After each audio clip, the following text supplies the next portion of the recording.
নিজে একাই কাজ উদ্ধার করতে পেরে খুশিতে নাচাই স্টার্ট করে দিয়েছিলাম।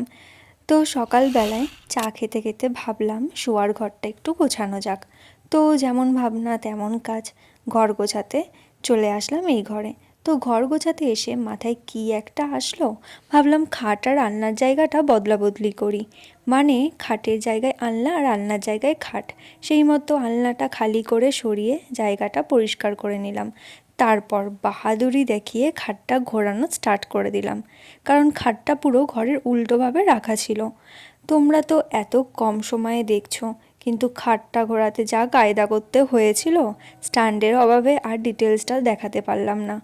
একবার শোকেসের দরজা খুলছি, আর একবার বন্ধ করছি, একবার এদিকে যাচ্ছি, একবার ওদিকে যাচ্ছি, মানে পুরো পাগল হয়ে গেছিলাম। তো যাই হোক, এত কায়দা করে যখন ফাইনালি সাকসেস হলাম, আনন্দে একটু নেচেও নিলাম। তো খাটটা ঠিকঠাক করে অ্যাডজাস্ট করে আলনাটাও গুছিয়ে নিয়েছিলাম, তো সেটা আর দেখানো হয়নি। তারপরে গুছিয়ে গাছিয়ে একটু পাখার নিচে বসে হাওয়া আর জল দুটোই খেয়ে নিলাম, কারণ এখনই যা গরম পড়েছে আর আমি তো পুরো কাহিল হয়ে গেছিলাম। সো ফাইনাল লুকটা তোমরা দেখে নাও, কেমন লাগছে জানিও। তোমরা বলো কিন্তু কোনটা বেশি ভালো লাগছে।